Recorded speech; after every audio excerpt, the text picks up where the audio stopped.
good, YouTube? It's your boy Doncic back with another video. Today we have 10 biggest win-win trades in NBA history. Like I've been saying this, like I went out my way to search for this one. Nobody was recommending, this wasn't in my recommended, but I went out my way to search for this because y'all know in some videos I've been saying that there's no such thing as a win-win trade. Even the thumbnail for this video, the original video, is Trae Young for Luka, and that's one of the main trades that people call a win-win trade. But I've been saying the Mavericks won that trade, but anyway, this is more like a prove me wrong type of video. Hopefully this video can prove me wrong. Please be sure to like, comment, subscribe, share the video. Original link will be in the description. Go subscribe to Non-Stop Sports. Let's get right into it. Contrary to popular belief, all NBA trades aren't one-sided. Granted, I'm not saying they're all one-sided. Nah. See, that's the thing for me. I'm not saying that they all are one-sided, so to speak. It's just one team has to lose the trade. Like, the reason I use Trae Young and Luka is because Luka's the better player than Trae Young. But obviously, Trae Young is still a great player. But it's just the Hawks lost that trade by giving up Luka, a top 5, maybe top 3 player in the league. No, not top 3. What am I talking about? A top 5 player in the league. Top 10 for sure for a player who's probably top 15, top 20. Often, but sometimes all parties in a trade emerge as winners thanks to expert negotiations by NBA general managers. Let's take a look at the best win-win trades in NBA history. Let's see what he got. Paul George for Victor Oladipo and Paul George for Victor Oladipo and Doncic Sabonis. Nah. I mean, Sabonis emerged into an all-star. Victor Oladipo, Paul George did have a near MVP season, but Paul George didn't stay in OKC long. And Westbrook got out of there. Well, they got rid of Westbrook. They got rid of him because they saw that they couldn't win nothing. The Pacers, Sabonis became an all-star. I'm gonna go out on a limb and say the Pacers won this trade. Doncic Sabonis. I don't when see Paul this George one demanded a trade from the Indiana Pacers in 2017, no one, absolutely no one thought he'd wind up in Oklahoma City.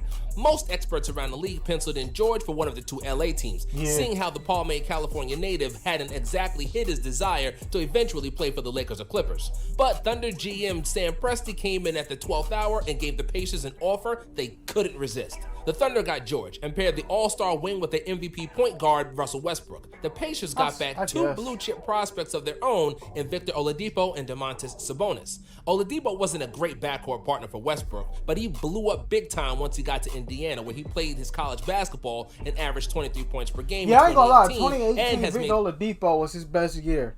So that's why I'm gonna say that. I'm gonna go on a limb and say this is nearly a win-win trade.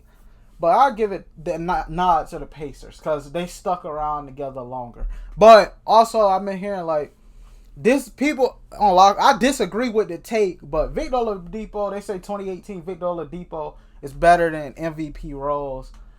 I don't see it, but the All-Star team each of the last 2 seasons. Sabonis spread his wings too and averaged 18.5 points per game this year. George went on to play 2 seasons for the Thunder and made the All-Star team in both years. But OKC lost in the first round of the playoffs in 2019, and George asked for they lost in 2019. 2018, Donovan Mitchell, a rookie, cooked both these stars up. So I'm gonna say that OKC lost this when trade. He demanded a trade from Indiana in 2017 because OKC was. I remember people was like OKC's supposed to be this big conference finals contenders because we got Westbrook, Paul George, and we got Melo on the team with them now. That was a big flop in my opinion. And he got his wish when the Thunder traded him to the Clippers. Pau Gasol from Marc Gasol. Back in 2008, it looked like the Grizzlies had traded the best player in franchise history for a pile of actual garbage. Memphis dealt Pau Gasol, a 20-point-per-game scorer who made the All-Star team in 2006, for Kwame Brown, Javaris Crittenton, Aaron McKie, and the 48th pick in the 2007 draft, Marc Gasol, Pau's brother. While Brown, Crittenton, and McKie didn't amount to anything in Memphis and were out of the that's what I'm about to say. The Lakers won this trade too because there's like 3 other pieces that was absolute garbage. So Marc Gasol, he's one of the greatest Grizzlies of all time now. the way that people view this brother as the greatest Grizzly. People view Marc Gasol the same way.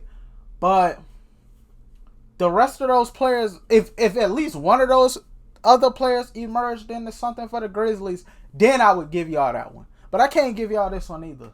The deal, Marc Gasol, and we who was won merely 2 championships with the Powell, trade, so made the Grizzlies look like geniuses. Powell went on to help the Lakers win back-to-back championships in 2009 and 2010, while his younger brother became the Grizzlies' starting center in 2009 and nearly averaged a double-double one season later. Marc would man the middle for Memphis over the next decade. And he won was selected to DPOY. 3 All-Star teams and helped lead the Grizzlies to 7 straight playoff appearances during the grit and grind era.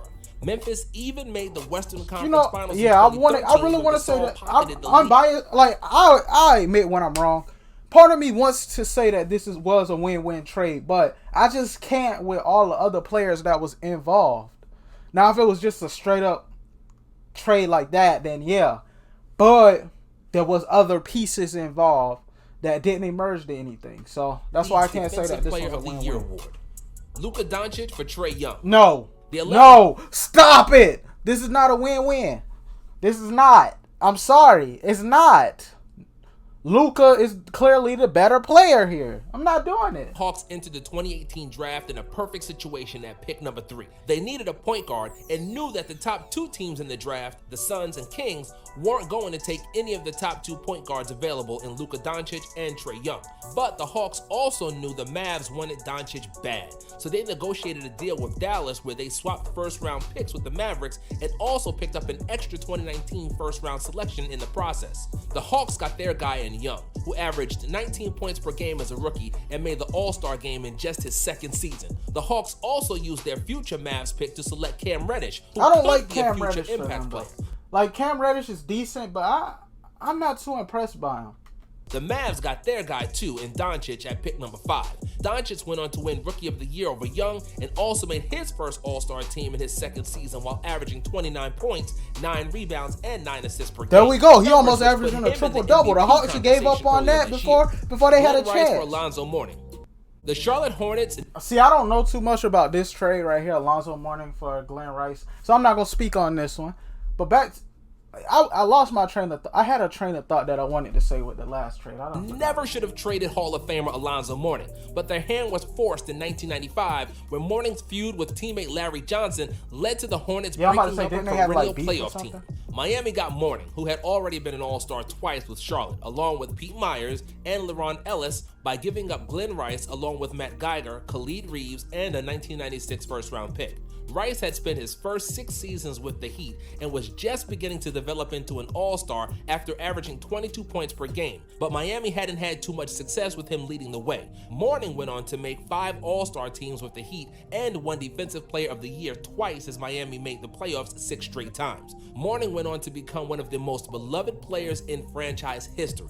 Rice played 3 seasons with Charlotte and made the All-Star team in all 3 years. He averaged a career-high 27 points per game and made a league-best 47% of his three-pointers in 1997. Anthony Davis for the future. New Orleans was back. Is it too soon to say that this is a win-win? I mean, Lakers, we looking good right now, but we don't know. The Pelicans are yet to make the playoffs even with their new squad, but Brandon Ingram did emerge to an all-star, so this is the closest thing we got to a win-win so far. When Anthony Davis requested a trade, I'll admit this. This is the closest thing we got in this video so far. Teams that he wanted to get dealt to: the Lakers, Knicks, Bucks, and Clippers. But everyone around the league knew he had his sights set on the yellow and purple. I ain't gonna lie though. Imagine if it's scary to think about now. Imagine Jaylen Brown, Jason Tatum, and Anthony Davis on the same team. That would have been scary. In the summer of 2019 when they sent Davis to the Lakers in exchange for Lonzo Ball, Brandon Ingram, Josh Hart, and 3 future first. I'd rather have Josh Hart right now out of this trade winners, as Davis and LeBron James have proven to be a seamless on-court fit. But New Orleans is sitting pretty after this trade too. After winning the draft lottery with their own first-round selection and drafting Zion Williamson, the Pelicans picked up promising big man Jackson Hayes with the Lakers' first-round pick. And after not fitting in with LeBron in LA, both Lonzo Ball and Brandon Ingram Ingram looked to be long-term pieces in New Orleans. Ingram made his that's first what I'm saying. All-Star This is game the this closest season trade and was we got averaging so far to 24 a points per win-win game, trade. while I'll Ball is give y'all averaging this 12.5 one. This is one I'll give 6 y'all. rebounds, and 7 assists per game, and could be the Pelicans' point guard of the future. Will Perdue for Dennis Rodman. The Bulls managed to swap their backup center in Will Perdue for maybe the best rebounder in NBA history in Dennis Rodman, only because Rodman flat out tanked his own trade value himself.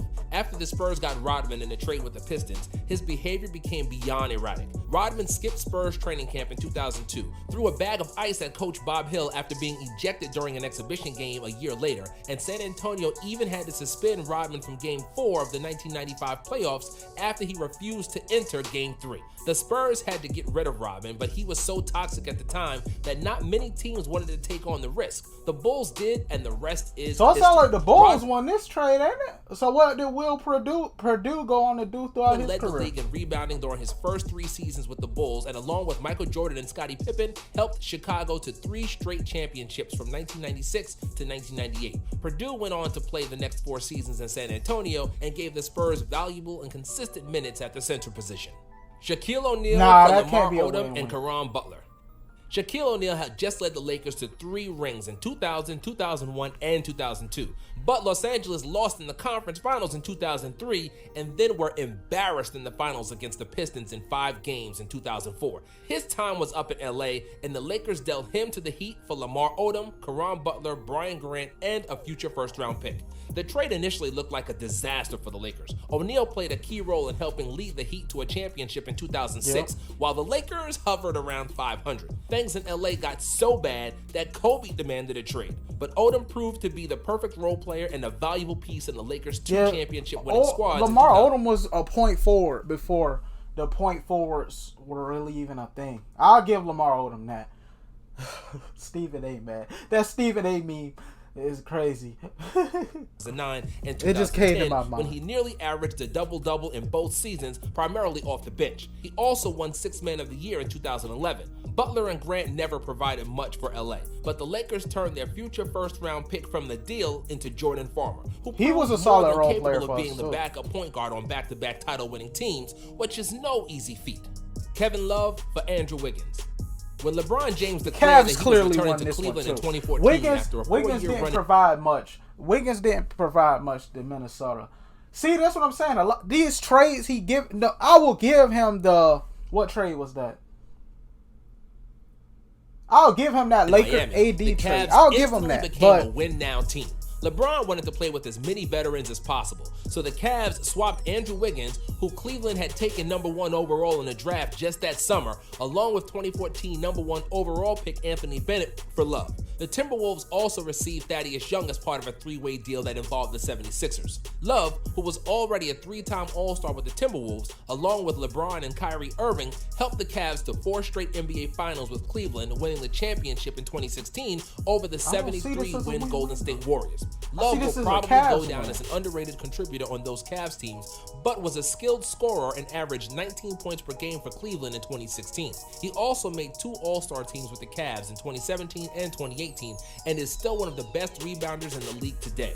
Wiggins blossomed into a 20-plus per game scorer with the Timberwolves, who reoriented their team around the Wiggins, his best season. It had to have been a lose for the Timberwolves if the Timberwolves organization didn't like him. Like T-Wolves fans calling the man a bust. Wiggins never gave Minnesota any playoff success. So I mean, that's not a win-win. With Minnesota came in especially what Minnesota was looking for out of Wiggins. Points per game. Charles Oakley for Bill Cartwright. I don't know about this For one as good either. as Michael Jordan was early in his career, he still couldn't quite break through and take the Bulls to the finals by himself in the late 80s. After falling to the bad boy Pistons in 1988, the Bulls traded Charles Oakley to the Knicks for Bill Cartwright. The 2 teams also swapped future first-round picks along with Will Perdue, who was a key role player for a number of years in Chicago, and Rod Strickland, who made the All-Rookie second team for New York in 1989. The trade was controversial at the time. Oakley was an excellent defender. He was also Jordan's best friend on the team and protector, who was willing to fight Jordan's fights for him. But Chicago felt like they needed a bigger presence at center to battle the rival big men that stood stood in the Bulls' way. During his first season in Chicago, Cartwright proved his worth with a strong performance against Patrick Ewing in the 1989 Eastern Conference semifinals, which the Bulls won in 6 games. When Chicago finally won a championship in 1991, Cartwright was a key piece, averaging 29 minutes, 10 points, and 6 rebounds. Oakley proved to be a great addition for the Knicks too. Yeah, Oakley had a good career with New York. He was named to the All-Star team in 1994 and I'll the give y'all this one All-Defensive too, First Team in the same season. Kevin Johnson for Larry Nance. In 1987, the Suns were a mess, finishing 28-54 and disgraced by a drug scandal which implicated franchise career-leading scorer Walter Davis. But the Suns were able to parlay their most marketable asset at the time in Larry Nance, who won the slam dunk contest in 1984 and was coming off a career year in 1987 when he averaged 22.5 points and 9 rebounds per game, along with journeyman Mike Sanders and the number 22 pick that year, Randolph Keys, into a trade with the Cleveland Cavaliers for Kevin Johnson, Mark West, Tyrone Corbin, a 1988 first-round pick, and 2 second-rounders. Nance made 2 All-Star teams with Cleveland and averaged 19 points and 9 rebounds per game for the Cavs in 1991. Johnson was selected to 3 All-Star games in Phoenix, won the NBA's Most Improved Player award in 1989, and was a 20-plus point per game scorer for the Suns in his prime. Phoenix also used the draft picks it got in the trade to select Dan Marley, who teamed with Johnson and Charles Barkley to lead the Suns to 7 straight playoff appearances, while all 3 were with the team. Hey, this was a decent little video. I'll give y'all 2 of the trades, but most of these wasn't win-win in my opinion. So my hot take still stands that there has to be a winner and a loser from every trade. But anyway, please be sure to like, comment, subscribe, share the video. Road to 200 subscribers. And I'm out. Peace.